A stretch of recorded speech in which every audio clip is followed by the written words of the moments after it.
Hello everyone, good morning. আশা করছি আপনারা সকলে ভালো আছেন। আমার আজকের আরও একটি নতুন ভ্লগে আপনাদের সকলকে স্বাগত। আজ সোমবার, সকাল এখন 7টা।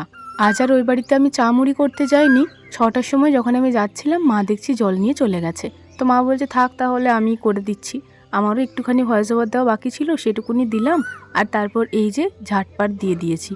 ঘর বারান্দা উঠান ঝাড় দেওয়ার পরে যেটুকু নোংরা বেরিয়েছে সব এই যে বাটিটাতে করে জড়ো করে দিলাম। আর এখানের যে ধুলো বালি ছিল সেগুলো একটু লেবেল করে দিলাম। চলুন এরপরে এই নোংরাগুলো এই কণাটাতে রেখে দেবো। কাকিমা পরে পুকুর ঘাট করে ফেলে দিয়ে আসবেন। এই কয়েকটা দিন শরীরটা তো খুব একটা ভালো ছিল না, সে কারণে জল ঢেলেই সকাল দুপুর খাবারটা খাচ্ছিলাম। আর রাত্রেবেলা খাবারটাকে অ্যাভয়েড করছিলাম, মানে সন্ধ্যাবেলা খেয়ে নিচ্ছিলাম, রাত্রেবেলা আর খাচ্ছিলাম না।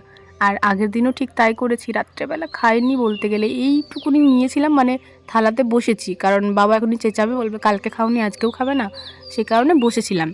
তো আজকে সকাল থেকেই না খিদে পেয়ে গেছে। আমি চাইছি এখন তাড়াতাড়ি কাজগুলো কমপ্লিট করে স্নান করতে যেতে।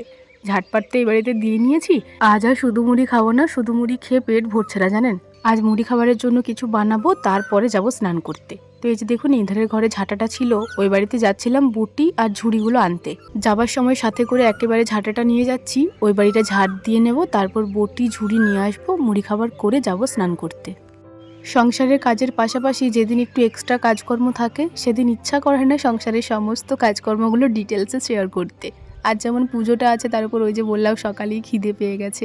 তো ওই বাড়ি থেকে এসে তারপর সবজি বলতে ওই আলুটা কেটে দিয়ে আলুটা সেদ্ধ করে আমি গেছিলাম স্নান করতে। আর তারপর দেখুন এখন স্নান হয়ে গেছে। স্নানের পরে ঠাকুর মন্দির ধোয়া মোছা করে নিয়েছি, সব কিছু রেডি করে আমি গেছিলাম শাড়ি পরতে। শাড়ি পরে আসার সময় একটা ধূপ নিয়ে এলাম, একেবারে তুলসী মঞ্চে ধূপটা দিয়ে দিয়েছি, আর সাথে করে ফুল জলও দিয়ে দিয়েছি। এরপর কয়েকটা ফুল দিয়ে জায়গাটা সাজিয়ে দিলাম। মন্দিরে আজ একটুও রোদ্দুর নেই, তার উপর গরমও লাগছে না জানেন, কি যে ভালো লাগছে। মন্দিরে বসেই আজকে জবটাও সেরে নিলাম। চলুন, জব করা হয়ে গেছে, এরপর ঘরেতে গিয়ে শিব ঠাকুরের মাথায় জলটা ঢেলে নেব, আর ঘরের ঠাকুরগুলোর কাজটাও সুন্দর করে ফুল দিয়ে সাজিয়ে নেব। ঘরেতে এসে পুজোটা দিয়ে নিয়েছি, বাবার মাথায় জল ঢালাও হয়ে গেছে। আর এই যে আমাদের নতুন সদস্য, আপনাদেরকে তো দেখানোই হয়নি যে এই জায়গায় স্থান দিয়ে দিয়েছি, আর জায়গাটা ফুল দিয়ে সাজানোর পর কত ভালো লাগছে দেখুন।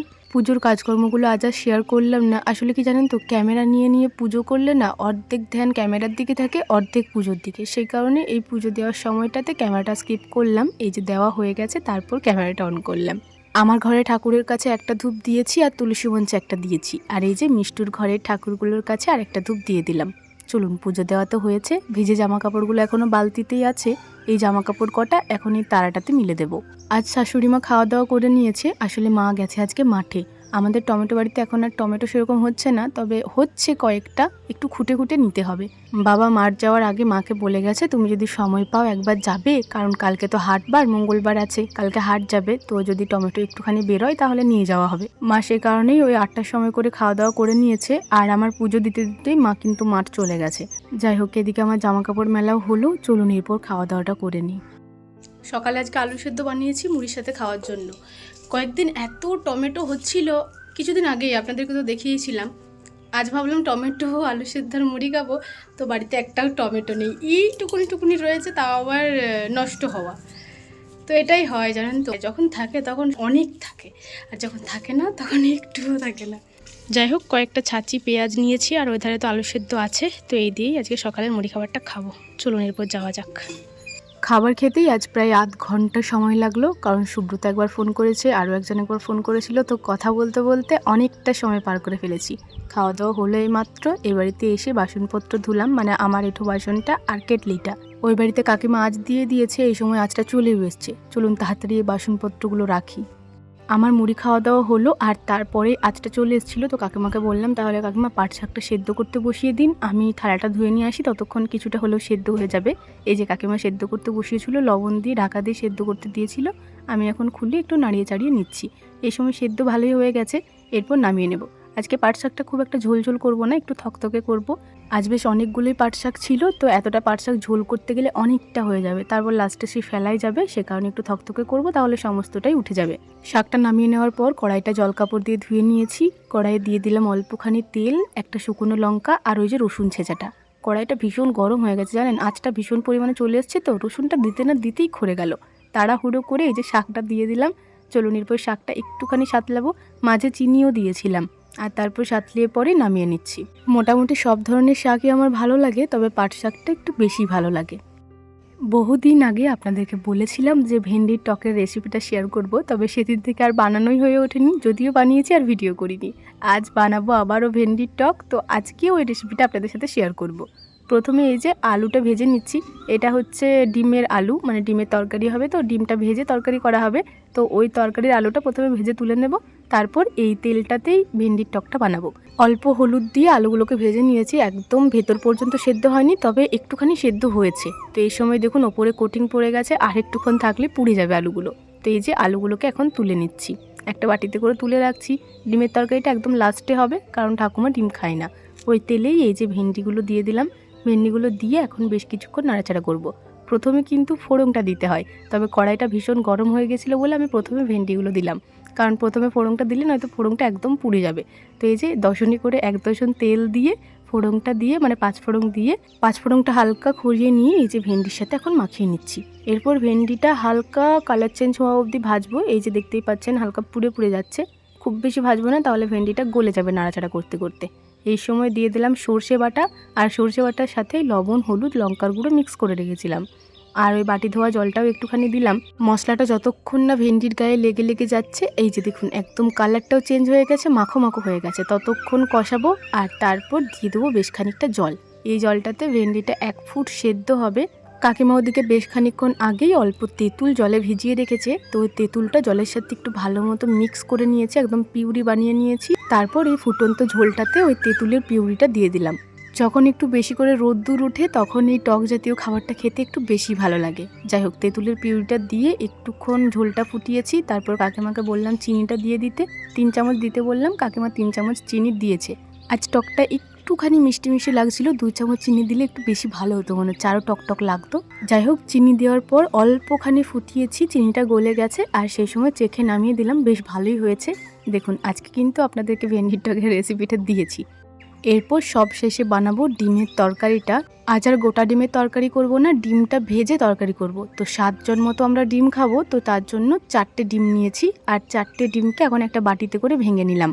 ঠাকুমা ডিম খাবে না, আগের দিন তো মাছের তরকারি হয়েছিল, 2 পিস মতো ভাজা মাছ রাখা আছে, ওই ভাজা মাছ দিয়ে আর তরকারি যেগুলো করেছি আরও ডিমের তরকারি বাদে সেই দুটো দিয়ে খেয়ে নেবে। এদিকে ডিমগুলোতে লবণ, হলুদ আর লঙ্কার গুঁড়ো দিয়ে ভালো মতো ফেটিয়ে নিলাম, আর কড়াইটা বেশ অনেকক্ষণ ধরেই বসানো আছে, অবশ্য উনানের মুখটা দাবা দেওয়া আছে, এ কারণে কড়াইটা কেমন গরম হয়ে গেছে। অল্পখানি তেল দিলাম কড়াইয়ে, আর তারপর ডাবুতে করে করে এই যে ডিমটা একটু একটু করে দিয়ে ভেজে নেব। 7 জন খাবো তো 7 বার এরকম দিয়ে দিয়ে ভেজে নেব।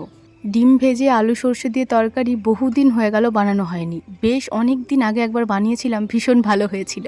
2 দিন আগেই হঠাৎ করে ইচ্ছা করছিল ডিম ভেজে সর্ষে দিয়ে তরকারি করতে, তো মাকে বলছিলাম বাবা হাট থেকে 1 ক্যারেট ডিম এনেছে, তো সেই ডিম থেকেই এখন ওই তরকারিটা বানানো হচ্ছে। একটা ডিম ভেজে তুলে রাখলাম, আর তারপর কড়াইয়ে আবারও অল্প অল্প করে তেল দিয়ে বাকি ডিমগুলো ভেজে নিয়েছি। 7 জনের 7 পিস ভেজেছি, একবেলার জন্য আর কি। রাত্রেবেলা আজকে আলু পেঁয়াজ ভাজা হবে বলছে, তো ওই দিয়ে রাত্রে ভাত খেয়ে নেবে। আর এই যে দেখুন ডিমগুলো ভেজে তুলে নিলাম, কড়াইয়ে দিয়ে দিলাম আবারও বেশ খানিকটা তেল। প্রথমে দিচ্ছি পেঁয়াজগুলো, অবশ্য ফোড়নটাই দিতাম, কিন্তু ভাবলাম যদি কড়াই গরম আছে যদি ফোড়ে যায়, সে কারণে প্রথমে দিইনি। পেঁয়াজটা দেওয়ার পরে এই যে ফোড়ন দিলাম, মানে 5 ফোড়ন, শুকনো লঙ্কা আর অল্প চিনি। পেঁয়াজটাকে একদম বেরেস্তার মতো ভেজে নিয়েছি, আর তারপর এই যে রসুন ছেঁচাটা দিয়ে দিলাম। প্রথমে মশলা কষিয়ে নেব, তারপর সর্ষে বাটাটা দিয়ে আবারও মশলাটা কষাবো। চলুন এরই ফাঁকে আপনাদের কিছু কমেন্টের উত্তর দিয়ে ফেলি। এক বন্ধু জানতে চেয়েছিল যে তোমার রুমে যে আয়নাটা লাগানো আছে ওই আয়নাটা তুমি কোথা থেকে নিয়েছিলে। কোনো রকম অনলাইন অ্যাপ থেকে আমি আয়নাটা নিয়ে নিই, আমাদের বড়জোড়ারই একটা দোকান থেকে নিয়েছিলাম। ওই 450 টাকা মতো নিয়েছিল। সবাই বলছিল খুব কম দাম নিয়েছে, আপনারা জানাবেন তো ঠিকঠাক দাম নিয়েছে কিনা। আরেক বন্ধু কমেন্ট করেছিল তোমার ভিডিও থেকে অনেক কিছু শিখতে পারি। যদিও মিথ্যা বলবো না, রোজ দেখা হয় না, তবে যখন দেখি চোখ সরাতে পারি না। সত্যি বলতে আপনাদের যে আমার ভিডিও এতটা ভালো লাগে, আর আমার ভিডিও দেখলে যে আপনারা চোখ সরাতে পারেন না, এটা জেনে আমার ভীষণ ভালো লাগছে। আর সত্যি গো, যদি আমার ভিডিও থেকে তোমরা কিছু শিখতে পারো, আমার তো সেটাতে আরোই আনন্দ বাড়বে। যাই হোক, অনেকক্ষণ গল্প হলো। এদিকে দেখুন রান্নাটা অনেকটা এগিয়ে গেছে। মশলা কষিয়ে নিয়েছি, তারপর সর্ষে বাটা আর সাথে করে একটুখানি জল দিয়েছিলাম। এই সময় মশলার সাথে সর্ষেটা বেশ ভালো মতোই কষানো হয়ে গেছে, একদম টান হয়ে গেছে, খুব সুন্দর গন্ধ বের হচ্ছিল। সর্ষেটা ভালো মতো কষানো হলেই সর্ষের স্বাদ বাড়ে। মশলার মধ্যে দিলাম বেশ খানিকটা জল, আর তার সাথে সাথে এই যে ভেজে রাখা আলুগুলো দিয়ে দিলাম। এই আলুগুলো একটুখানি সেদ্ধ হবে, তারপরে ডিমটা দিয়ে জাস্ট নামিয়ে নেব।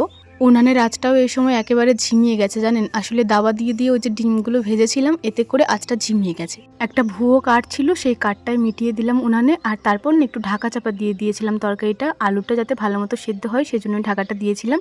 এই সময় আলুটা দেখুন বেশ ভালো মতো সেদ্ধ হয়ে গেছে, আর ঝোলটাও অনেকটা কমে গেছে। সে কারণে আরও কিছুটা জল দিয়ে দিলাম। দাঁড়ানোর পর দেখি চেখে কেমন লাগছে। সত্যিই দারুণ লাগছে। এখনও ডিমটা দিইনি, তাতে করে ঝোলের স্বাদটা ভীষণ পরিমাণে এসেছে। এই যে ডিমগুলো এখন ওপর থেকে দিয়ে দিলাম। এরপর ডিমগুলো একটু ঝোলের সাথে মাখিয়ে নেব। ওই 30-40 সেকেন্ড মতো ঝোলটা ফুটিয়েছিলাম। তারপর এখন হালকা হাতে ডিমের তরকারিটা নামিয়ে নিচ্ছি, নয়তো ডিমগুলো একদম ঘেটে হয়ে যাবে। আপনারা যারা আমার রান্নার ভিডিওগুলো দেখতে পছন্দ করেন এবং আমার বানানো রেসিপিগুলো বাড়িতে ট্রাই করেন, সেটা ভালোও হয় এমনও কমেন্ট করেছেন, তাদের উদ্দেশ্যে বলছি বাড়িতে অবশ্যই এই ডিম আলু সর্ষে রেসিপিটা একবার ট্রাই করে দেখবেন। এই রকম পদ্ধতিতে করলে ভীষণ পরিমাণে ভালো হয়। যদি ভালো না হয় তাহলে আমাকে কমেন্ট করবেন, আর ভালো হলেও অবশ্যই কমেন্ট করবেন। যাই হোক, রান্না শেষ। রান্নাবান্না সব হেসেল সালে গুছিয়ে দিলাম, আর তারপর দেখুন কড়াই ধোয়া জল, ডিমের খোসা সব একটাতে ছিল। এই জলটা এখন ফেলে দেবো। কাকিমা ওদিকে পাশের উনানে ভাত বসিয়ে দিয়েছে। আঁচের উনানে সব শেষে তো ডিম সর্ষেটা হলো, আর ডিম সর্ষে ঠাকুমা খাবে না, তো সে কারণে পাশের উনানটাতে বসিয়ে দিয়েছে। আবার নয়তো আঁচের উনান নাতা দিতে হতো, তারপর আবার আঁচ দিতে হতো, তো এত দেরি করার থেকে ওটাতেই বসিয়ে দিয়েছে। আমি এই যে জলটা ফেলে দিলাম, আর তারপরে কড়াই রান্নার কাজে যে থালা বাসনগুলো ব্যবহৃত হয়েছিল সেই সমস্তটাই গুছিয়ে নিয়ে এখন যাচ্ছি ওই ধারের ঘরে। এগুলো কলতলাতে ভিজাবো, একেবারে ধুয়েও নেবো ভাবছি। চলুন এগুলো এখন কলতলাতে নিয়ে যাই প্রথমে। আজ তো খুব একটা রোদ্দুর নেই, রান্না করে একটা আলাদাই শান্তি পেলাম। অন্যদিন কি বলুন তো, রান্না বান্না করে একদমই এনার্জি থাকে না, তবে আজকে রান্না করার পরেও মনে হচ্ছে আরও অনেক কাজকর্ম করতে পারবো। কাকিমা বলল কড়াইয়ের সাথে সাথে বাসন কটাও ভিজিয়ে রেখে দেবে, আমি পরে ধুয়ে নেব। তবে ওই যে বললাম আজকে কাজ করার প্রতি খুব এনার্জি রয়েছে, শরীরে কোনো রকম ক্লান্তি নেই, সে কারণে ভাবলাম এই কটা বাসনপত্র ধুয়েই নিই। কড়াইটা না হয় ভিজানো থাক, কড়াইটা তো কাকিমা পুকুর ঘাটে মেজে নিয়ে আসবে। তো এই যে দেখুন, এই যে বাসন কটা ছিল যেগুলো রান্নার কাজে ব্যবহৃত হয়েছিল, বেশিরভাগ কোনা বাটি। এই যে একটাতে সর্ষে বাটা, একটাতে এই বাটা সেই বাটা, এই করে এতগুলো বাটি হয়ে গেছে। তো সেই সমস্ত বাটিগুলো এখন মেজে নিচ্ছি। গরমের সময় মানে ভীষণ পরিমাণে রোদ্দুর উঠলে তখন ভিডিও করা অসম্ভব হয়ে যায়, মানে ফোনটা আপনা আপনি বন্ধ হয়ে যায় ভিডিওটা। তো এতে করে না একদমই ভিডিওগুলো শ্যুট করতে পারি না, আর সে কারণেই এই কলতলার অনেক কাজকর্ম আপনাদের সাথে শেয়ারই করা হয়ে ওঠেনি। তবে এই কদিন ওয়েদারটা ঠান্ডা রয়েছে বলে কলতলার কাজকর্মগুলো আপনাদের সাথে শেয়ার করতে পারছি। এই যেমন আজকে বাসন ধোয়াটা শেয়ার করতে পারলাম। সত্যি বলতে একটা সংসারে বেশ অনেক কাজকর্মই থাকে, আর সেই সমস্ত কাজকর্ম কিন্তু কখনোই আমাকে একা হাতে করতে হয় না, কারণ আমাদের বাড়িতে 3 জন মহিলা সদস্য রয়েছে যারা বাড়ির কাজকর্ম করে। আমি, মা, কাকিমা, ঠাকুমাও একটু আধটু করে, ওই যেমন সবজি টবজি কেটে দেয়। তবে এখন আর ঠাকুমাকে সবজিপাতি কাটতে দিই না, আমি কেটে দিই, কারণ বয়স হচ্ছে তো এখন অনেক আস্তে আস্তে কাটে। যেদিন আমি সময় না পাই সেদিন ওই আস্তে ধীরে কেটে নেয়। যাই হোক, এদিকে দেখুন গল্প করতে করতে বাসনগুলো মাজা হয়ে গেল। কলতলাতে কলপাম্প করে করে বাসন কটা ধুয়ে নিলাম। এই কটা বাসনের জন্য ওই এত ফোয়ারার মতো পাইপটা চালালাম না। চলুন বাসনগুলো আর কলতলাতে ফেলে রাখবো না, একেবারে ওধারের ঘরে গিয়ে গুছিয়ে রেখে দেবো। আজ বেশ অনেক কয়বার এই যাওয়া আসাটা শেয়ার করা হলো, আসলে রোদ্দুরের কারণে হয়ে ওঠে না, তবে আজ রোদ্দুর নেই বলে যত খুশি ভিডিও শ্যুট করেছি জানেন। বাসনপত্র ওই বাড়িতে রেখে এলাম, এই বাড়িতে এসে ভিডিও স্টার্ট করলাম, ক্যামেরার সামনে এলাম, তার একটা কারণ আছে। আপনাদের সাথে একটা কথা শেয়ার করার ছিল। গরমের দিনে মূলত বেশিরভাগ মানুষের ঘামাচি হয়। ঘামাচি বলতে ওই যে ছোটো ছোটো গায়ে হয় ফুসকুড়ি ফুসকুড়ি, ওগুলোকেই তো ঘামাচি বলে, আমাদের দিকে ওটাই বলে। তো এরপর বলি, বেশিরভাগ মানুষের তো ঘামাচি হয়, আমার আবার স্কিনটাই পুড়ে যায়। ঘামাচি হয় না, স্কিনটাই পুড়ে যায়। এই যে আমার এই গলার দিকটা, জানি না কতটা বুঝতে পারছেন, আমি একটু ভালো করে বোঝানোর চেষ্টা করছি। এই যে ছোটো ছোটো কালো কালো যেগুলো দেখছেন, এগুলো হচ্ছে আমার তিল। এগুলো আমার আঁচিল জন্মগত নয়, জন্মের সময় কম ছিল, যত বড় হয়েছি আস্তে আস্তে এগুলো বেড়ে গেছে। যাই হোক, এইগুলো তো আছেই এই পাশটাতে, এই পাশে নেই কিন্তু এই পাশে আছে। তো এই যে আমার এই জায়গাটা দেখুন, একদম স্কিনটা পুড়ে গেছে, মানে রোদ্দুরে এমন হয়েছে গলাটা পুরো পুড়ে গেছে। শুধু গলাটা বলে নয়, আমার মুখের এগুলোও পুড়ে যায়, এইগুলো ঘাম মুছে মুছে এগুলো। কিন্তু আমি গ্লিসারিন তেলটা লাগাই, তো ওই জন্য পোড়া দাগটা উঠে যায়, সাথে সাথেই উঠে যায়। কিন্তু গলাতে তো আর গ্লিসারিন তেল মাখা হয় না এত গরমের মধ্যেও, কারণ গ্লিসারিন তেলটা ভীষণ পরিমাণে গরম। তো গলার দিকের অবস্থাটা দেখুন একবার, পুরো স্কিনটা মানে মানে পোড়া পোড়া একটা দাগ হয়ে গেছে। স্কিনটা যখন ঘষা যায় তখন যেমন একটা ছালের মতো উঠে গেলে তারপর যখন কালো একটা প্রলেপ পড়ে, ঠিক সেরকম হয়ে গেছে পুরো গলাটা। হাত দিয়ে পরে সেই মনে হচ্ছে সাপের গায়ে হাত দিচ্ছি।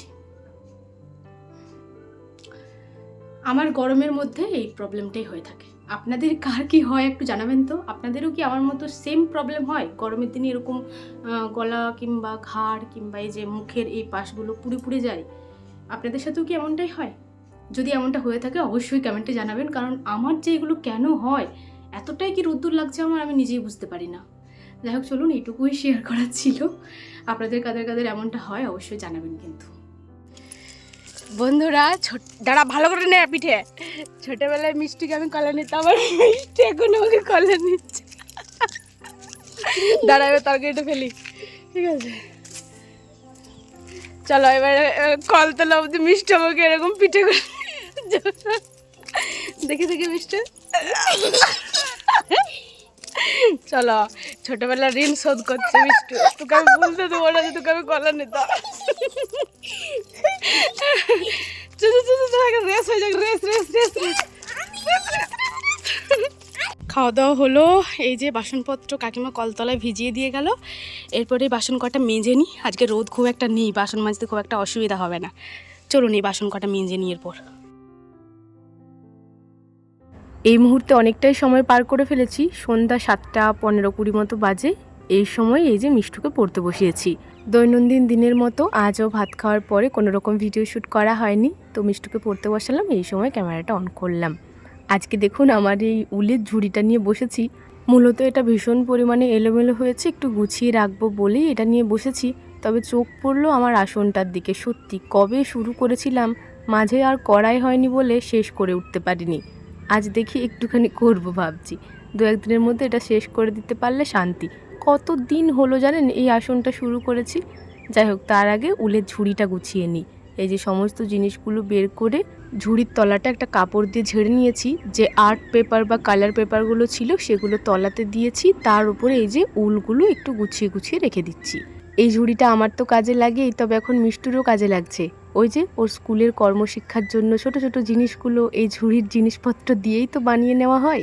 মিষ্টুকে পাশেই দিয়েছি কয়েকটা অঙ্ক করতে, ও ওটা করছে, আর আমি এদিকে ভাবলাম আসনটা একটুখানি এগিয়ে নিই, কারণ কত দিন হয়ে গেল শুরু করেছি। চলুন আজ এই মিষ্টুকে পড়াতে পড়াতে আর আমার আসন বুনতে বুনতেই ভিডিওটা শেষ করছি। আজকের ভিডিওটি আপনাদের কেমন লাগলো অবশ্যই কমেন্টে জানাবেন। ভালো লাগলে একটি লাইক করে দেবেন এবং সাবস্ক্রাইব করে আমার ছোট্ট চ্যানেলটির পাশে থাকবেন। সবাই ভালো থাকবেন, সুস্থ থাকবেন, সাবধানে থাকবেন। দেখা হবে খুব শীঘ্রই পরের কোনো একটি ভ্লগে। আজকের মতো টাটা।